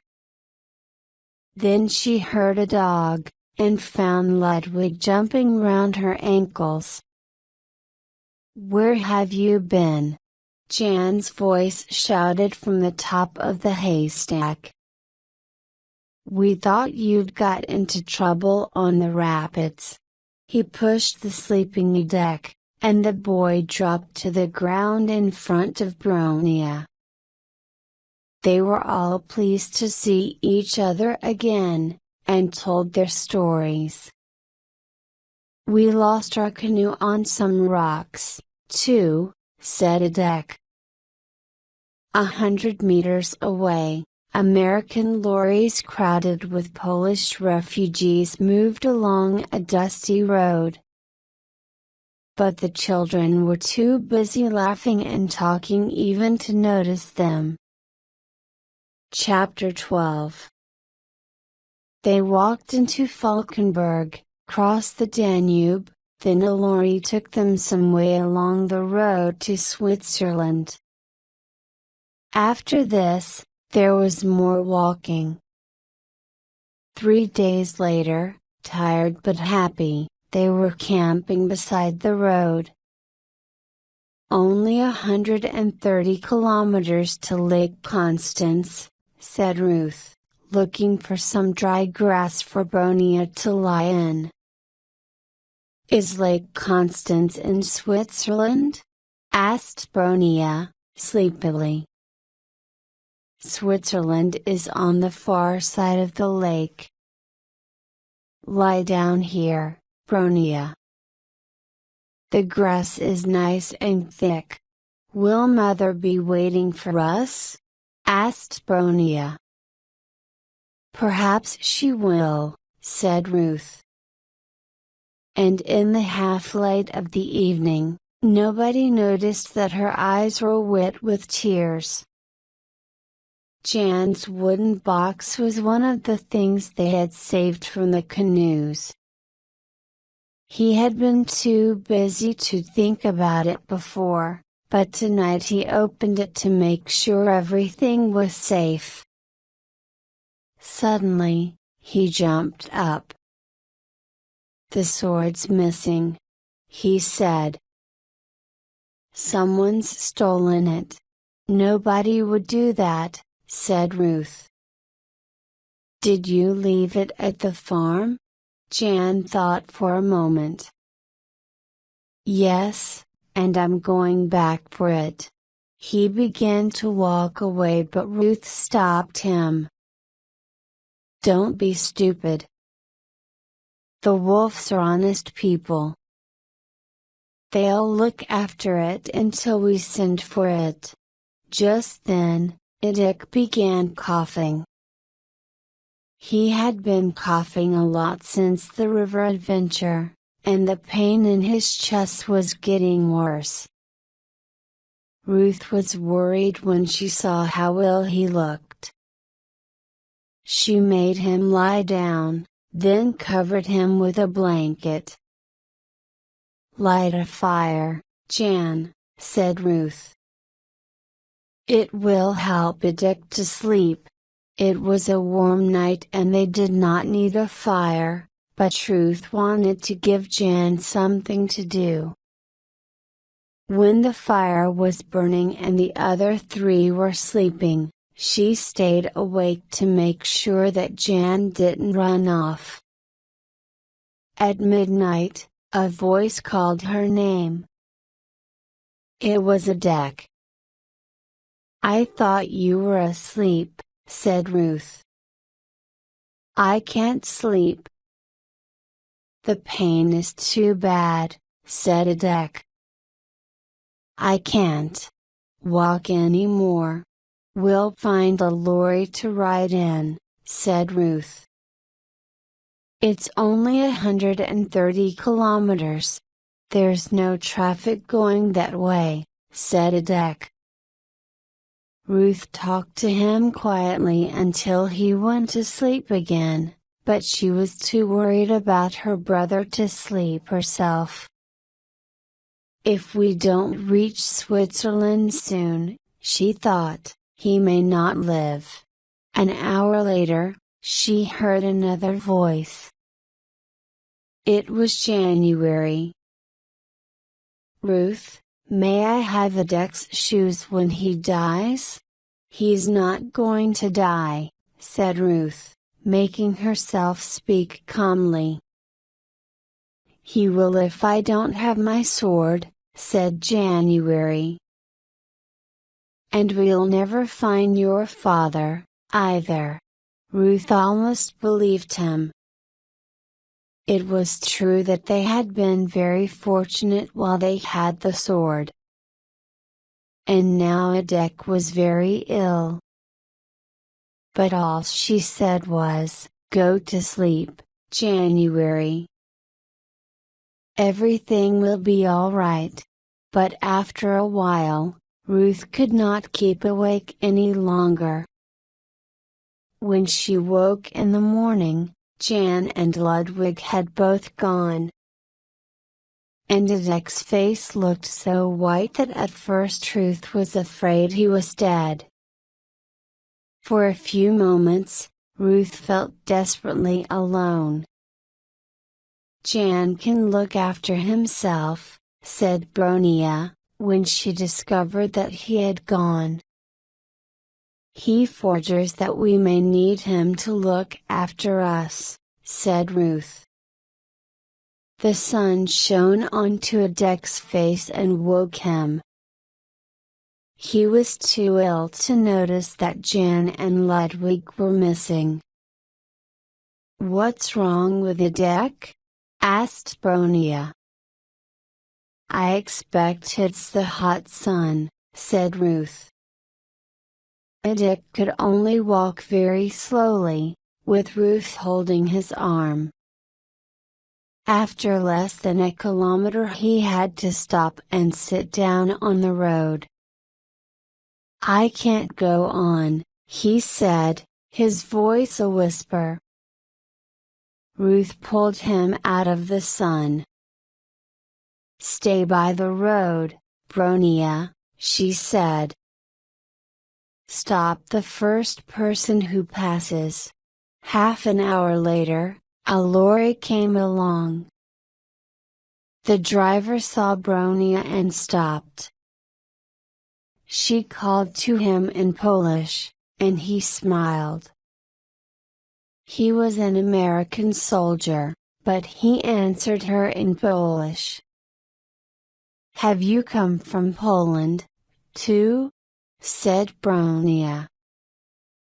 No, I'm from America, but my parents were Polish, explained the driver. Joe Volsky's my name, but call me Joe. Now, little lady, what's your trouble? They got in the front seat of the lorry beside Joe Volsky and went off along the road to Switzerland. What's in the back of your lorry? Asked Bronia, hearing a noise. A wild animal, said Joe. Jan likes animals, said Bronia. And she told him how Jan had run away. Joe smiled. I knew a boy who ran away like Jan, he said. I went to sleep in the back of my lorry, and when I woke up in the morning, there he was beside me. He had climbed in during the night. I woke him up and asked him what he was doing. He said he was going north, and asked me to take him to a village, I've forgotten the name. Now, I was going north, but when I heard his story, I decided not to go. I told him he was wrong to leave his family alone, but he shouted and screamed and kicked me. So what did I do? I tied him up and left him in the back of the lorry. Bronia was going to ask a question when she heard a dog barking in the back of the lorry. That must be the wild animal, said Joe. Do you want to see it? He stopped by the side of the road and Ruth and Bronia followed him round to the back of the lorry. He lifted them up, and there on the floor was Jan. His mouth was covered and his hands and feet were tied up. Ludwig was standing beside him. Joe untied January. How are you feeling? He asked, with a smile. Jan's answer was to kick at Joe. You see? Said Joe. I told you there was a wild animal in the back of my lorry. And here he is. Please, Jan. "Stop kicking," begged Ruth. But he didn't stop. Joe gave him some chocolate. "Does this make you feel better?" said the soldier. Jan threw the chocolate back at Joe. "Oh dear, I'll have to tie him up again," said Joe. So Jan traveled the rest of the way to Lake Constance tied up in the back of the lorry. It was a rough road and the lorry made a lot of noise. But Jan made a lot more. Chapter 13. There was a refugee camp near Lake Constance and Joe took the children there. The camp official wanted to put a Dick into the hospital and to send the others away, but Ruth would not allow this. But the camp official would not let the children go across the lake to Switzerland without proof that one of their parents was already there. Ruth did not know if her father was in Switzerland, and she could not remember the address of her mother's parents in Basel. "Perhaps the sword can help us prove who we are," she thought, and she wrote to the farmer asking him to send it to her. Ruth was feeling sad when she said goodbye to Joe. They had come a long way, and now they could see Switzerland, but reaching it seemed harder than before. "Thank you for being so kind, Joe," she said. "Don't call me kind," said Joe. "There are problems everywhere. I just want to help. I want to show people that you can't learn everything about life from a hole in a bombed cellar. Sometimes good things do happen to people." He shook Ruth's hand. "And this is going to be one of those times." The hot days went by slowly. There was thunder in the air, but the black clouds held back their rain. They seemed to be saving it for some special but terrible day. Ruth thought about borrowing a small boat and crossing the lake by themselves, but Dick's illness kept him in bed for most of the day. The camp official sent the information that Ruth gave him to the IELTS, International Tracing Service. But his letter to Basel about her mother's parents had not been answered. And Ruth had received no reply from the farmer about the sword. Then one day, in late August, the camp official asked Ruth to come and see him. "Can you describe that sword that you told me about?" he said. Ruth did this, and once again told the story of its adventures. A smile appeared on the official's face. "Ruth, you're the luckiest girl in Europe," he said. He took 2 letters, and the sword, from his desk. One letter was from the farmer. The other was from Ruth's father. Both were addressed to the IELTS. The farmer's letter told some of the story of the family, and gave details of their plans for getting to Switzerland. He had found the sword the day after the children had left, and immediately sent it to the IELTS with the letter. Ruth's letter to him had got lost. It would be many months before she would get a reply to it. The letter from Ruth's father had a January date on it. In it, he described the children and when he had last seen them. He also wrote about his escape from the German prison, how he met Jan and gave him the sword, and about his long journey to Switzerland. "I received this information 2 days ago," said the camp official. "I wrote to your father, and his reply came today. He lives in Appenzell, on the other side of the lake. He will collect all of you at Meersburg tomorrow, by the afternoon boat." The next morning, Joseph Bilicki tried to speak to Ruth on the phone, but the telephone line was bad and she could not hear him. Then there was silence. What was he trying to tell her? She wondered.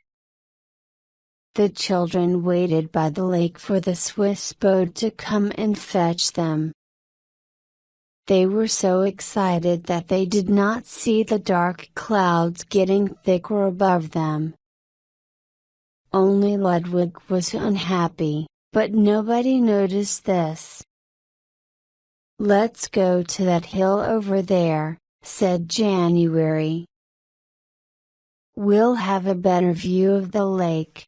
It means we have to cross this stream," said Ruth.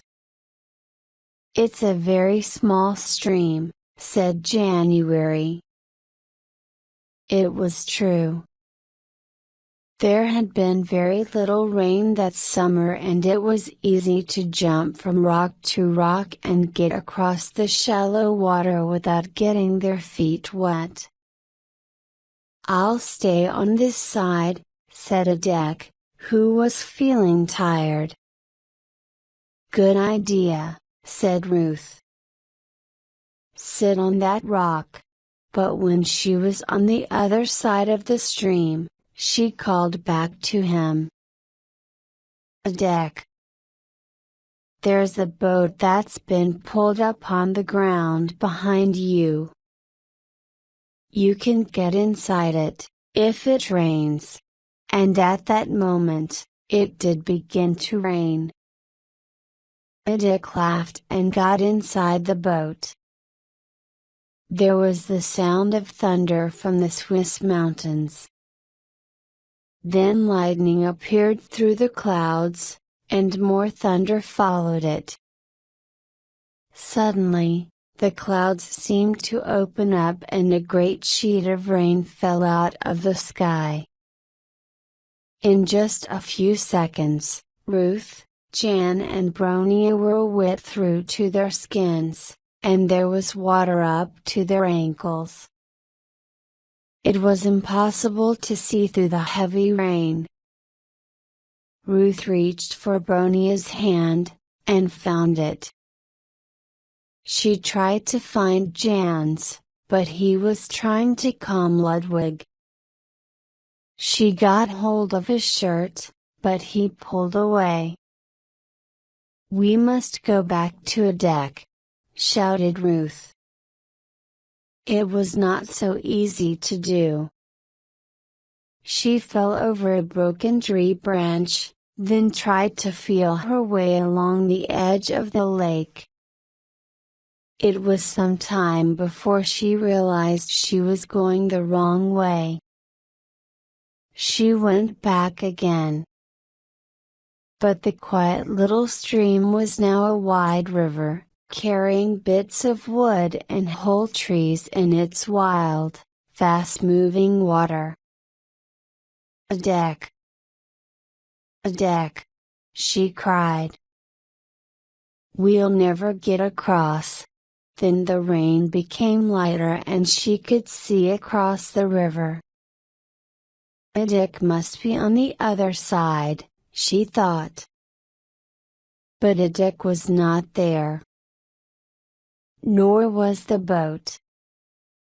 The water was all around them, rising up above their knees. Ruth pulled Bronia onto some ground which the water had not yet reached. "Where's Jan gone?" shouted Bronia. "I don't care where he's gone," Ruth shouted back. "I told him to stay with us, but he went after Ludwig." A deck. Pushing wet hair away from her eyes, she looked out across the lake. If Adek was still in the boat, perhaps the water had carried him out there, she thought. But she could not see the boat anywhere. "Jan's on the cliff behind us," said Bronia. Ruth turned. "Can you see him from there, Jan?" she shouted. "He jumped out of my arms and ran away," called January. He was looking towards the land, not the lake. "I mean Adek, can you see his boat?" But Jan didn't answer. He was thinking of Ludwig. "I think I can see Dek's boat in the middle of the lake," shouted Bronia. Ruth looked again. She saw it for a moment, and then it disappeared. Ruth was sure it had been Dek's boat, and that he had been in it. Bronia was the first to see the empty rowing boat, as it was carried past them by the river. She shouted to Ruth, who jumped towards it, catching the side. Jan came to help her. "Go away and look for your dog," Ruth told him. "You don't care about Adek." "I hate you." But Jan held on to the boat and together they pulled it to the side of the river. There was one oar and some rope inside the boat. "Go after your dog," Ruth shouted to January. "Look, there's Ludwig up by the road. Run after him and don't come back. Bronia and I can save Adek without you." The two girls jumped into the boat. Jan was staring at the dog. He wanted to run after the animal, but Ruth's words had hurt him. He looked back at her brave face, and he knew what he had to do. He had lost Ludwig, but he could not lose Ruth. His wooden box was under his arm. He threw it into the boat and jumped in after it. Then he put the oar into the water and began to row. In that moment, Jan began to grow up. Chapter 14. It was dark when Ruth opened her eyes. Someone was lifting her. "It's a girl," a man's voice said. "How are you feeling?" "We nearly went into you in the dark." She did not understand him, and tried to speak, but no words came. Then everything went black again. The next time Ruth woke up, she called out, "Adek!"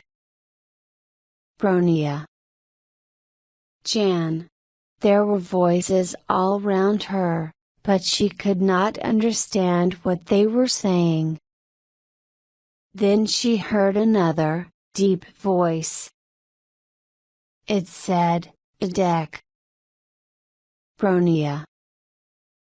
"Jan!" Like an echo. It was her father's voice. Then her eyes closed again. When she woke up again, he was beside her. "You've been asleep a long time," he said. "Try to stay awake, and I'll show you something." He lifted her from the bed she was resting on. "Look down there." She looked down at a bed and saw Bronia's sleeping head among the blankets. Her father carried her to the next bed, and there was Dick's thin white face, also asleep. "Is he breathing?" Ruth asked. "Yes, he's breathing," said Joseph. And he carried her away and showed her January. The boy was sitting on the edge of a bed. "You Balakis are no good at sailing. You can't manage without me. You use an oar like a soup spoon," Jan told Ruth. "And when a bit of water comes into the boat, you faint.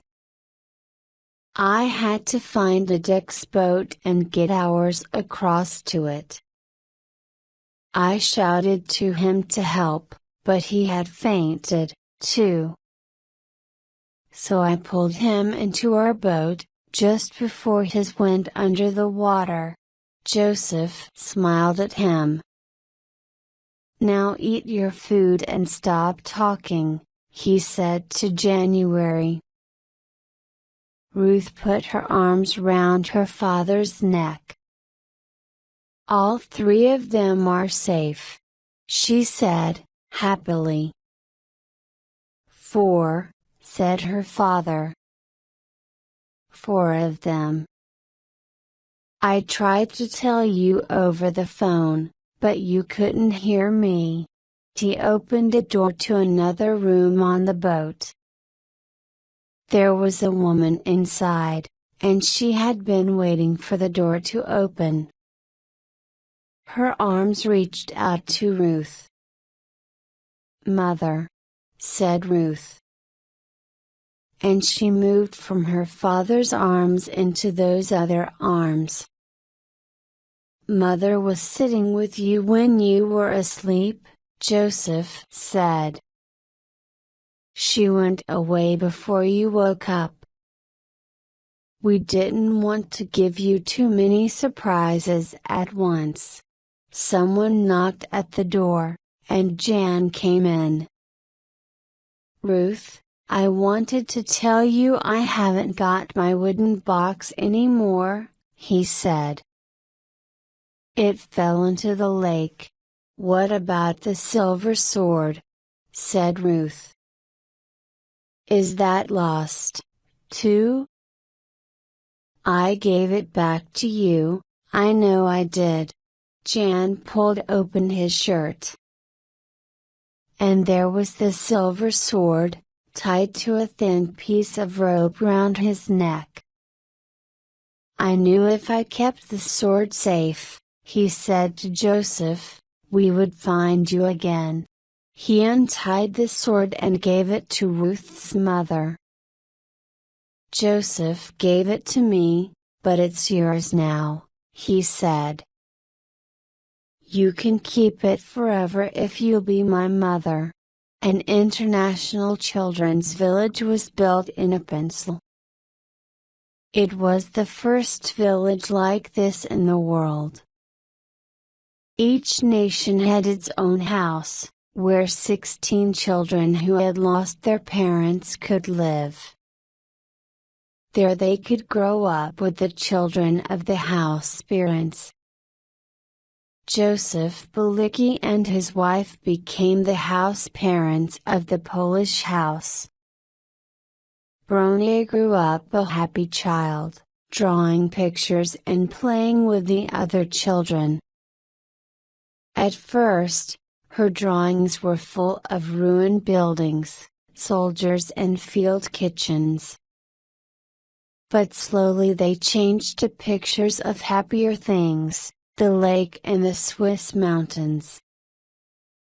Dick was sent to a hospital, and at first the doctors were afraid he was going to die. But Dick lived and, after 18 months, returned to his family. 6 months of Swiss mountain air made him fully well, and then he went to study in Zurich. The IELTS could find out nothing about Jan's parents, so he became a Balicki. Margaret Balicki loved him as much as she loved her own children, but Ruth was the only person who could manage him. She knew that the way to his heart was through animals, and she took him to the farms near the village where the farmers soon discovered that Jan could do almost anything with a sick animal. So in time, even the wild Jan grew up and learned to behave well. At the beginning, Ruth found the new life more difficult than the others. She had been clever and brave and had looked after Adek, Bronia and Jan like a mother. But she had grown up too quickly, and at first, she behaved like a young child, not wanting to leave her mother, and following Margaret Balicki everywhere. But slowly Ruth became better, and in 1947 she went to Zurich University. 4 years later, then a teacher, she married a young Frenchman who had come to work in the children's village. When a second French house was built, Ruth and her husband became house parents. They may still be there. And not far away, in the Polish house, Margaret Balicki keeps something very special, in its own special box. The silver sword,